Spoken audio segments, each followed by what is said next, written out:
अस्सलाम वालेकुम व्यूअर्स, अगर आपके पास एक कप दही है तो इसमें एक कप गंदम का आटा डालें और कमाल देखें। यकीन करें आप खाने से हाथों को रोक नहीं पाएंगे। बहुत ही आसान और मज़े की रेसिपी है। तो आज की वीडियो का गोल रखते हैं 5000 लाइक्स। तो चलें शुरू करते हैं। एक कप मैंने दही लिया है, उसमें मैंने एक कप गंदम का आटा और एक चम्मच आपने इसमें बेसन डालना है और एक चम्मच ही सूजी डालनी है। आपने पानी थोड़ा थोड़ा करके इसमें डालना है, एकदम से पानी नहीं डालिएगा। ना आपका बैटर ज़्यादा पतला होना चाहिए और ना ज़्यादा गाढ़ा होना चाहिए।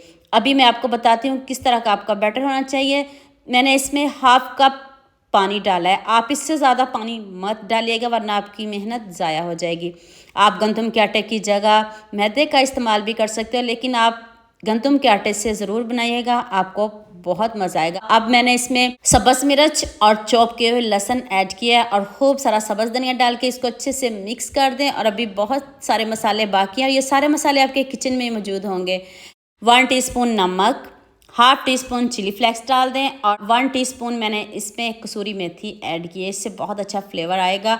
यकीन करें एक मरतबा आपने ये वाली रेसिपी बना ली तो आप बार बार इस रेसिपी को बनाएंगे। चलिए आटे को रेस्ट देते हैं। तो अब स्टफिंग रेडी कर लेते हैं। एक मैंने प्याज लिया, इसको आपने स्लाइस में कट करना है और ये बॉयल्ड आलू है, सिर्फ एक आलू, इसको आपने स्लाइस में कट कर लेना। और ये देखिए हमारे आलू पके हुए हैं, इस बात को भी आपने जहन में रखना। ये कच्चे आलू बिल्कुल भी नहीं है। इसको आपने इस तरह स्लाइस में कट करके तो बॉईल कर लेना है।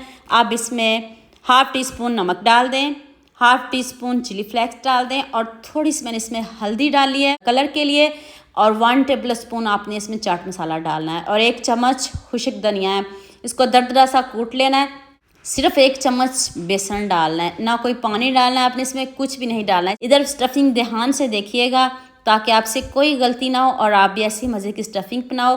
और हाँ, मुझे ये भी बताइएगा मुझे किन किन मुल्क और किन किन शहरों से देख रहे हो। मुझे बहुत खुशी होती है जब आपके फेसबुक और यूट्यूब पर खूबसूरत से कमेंट पढ़ती हूँ।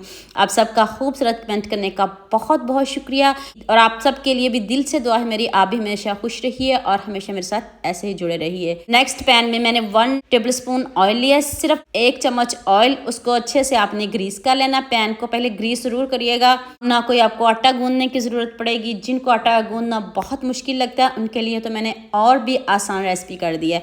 इस तरह 1 चम्मच आपने भर के तो पैन में डाल लेना है। देखिए मैं आपके सामने बना रही हूँ, कोई बेकिंग सोडा नहीं, कोई बेकिंग पाउडर नहीं, कुछ भी नहीं डाला। सिंपल तरीके से बनाया ताकि सभी इस रेसिपी को आसानी से बना सकें। और अब आपने खूब जी भर के ऊपर से स्टफिंग डाल देनी है। स्टफिंग भी इतने मज़े की है, आपने नान भी खाए होंगे लेकिन इस रेसिपी को ज़रूर बनाइएगा।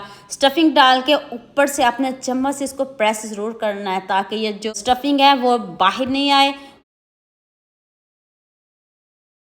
अब इसको टर्न करते हैं तो अभी देखते हैं किस तरह का कलर आया। जब आप टर्न करने लगो तो हल्का सा ऊपर से ऑयल से दोबारा से ग्रीस ज़रूर करिएगा। तो ये लीजिए जी, मज़ेदार सी हमारी रेसिपी रेडी होने वाली है। अभी वीडियो को स्किप नहीं करिएगा, अभी बहुत कुछ बाकी है ताकि आपसे भी कोई गलती ना हो और ना ही आपकी मेहनत ज़ाया हो। अब इसको टर्न करते हैं और आपको इसकी फाइनल लुक दिखाते हैं। ये लीजिए जी, मज़ेदार सी हमारी रेसिपी रेडी होगी है ना, मज़े की रेसिपी। अब इधर एक खूबसूरत सा कमेंट तो बनता है, जल्दी से खूबसूरत सा कमेंट कर दे और सबके साथ शेयर कर दे ताकि सभी इस रेसिपी को आसानी से बना सके। आप दही की चटनी ले लें, केचप ले लें। दही की चटनी मैंने थोड़ी सी काली मिर्च, थोड़ा सा ज़ीरा और थोड़ा सा नमक और थोड़ा सा चाट मसाला ऐड किया। कोई मैंने ग्रीन चटनी नहीं डाली, आप ग्रीन चटनी भी डाल सकते हो। तो साथ में केचप लें, जैसे आपको मज़े के लगते हो आप वो चटनी साथ में लें। तो लीजिए जी, हमारे मज़ेदार से आलू वाले पराठे रेडी हो चुके हैं। इसको क्या नाम दूं ये मुझे आप कमेंट में बताइएगा। अभी मैं आपको कट करके दिखाती हूँ। मज़ा ना आए तो पैसे वापस, ये वाली रेसिपी है। एक मरतबा आपने बना ली तो आप खाने से हाथों को रोक नहीं पाएंगे। तो उम्मीद करती हूँ आज की वीडियो आपको लास्ट में पसंद आएगी। जल्दी से मेरे चैनल को सब्सक्राइब कर दो, साथ में बेल आइकन का बटन प्रेस कर लो ताकि कोई भी न्यू वीडियो आपसे मिस ना हो। दुआ में याद रखिएगा। अल्लाह हाफिज़, मिलता है एक और नई वीडियो के साथ।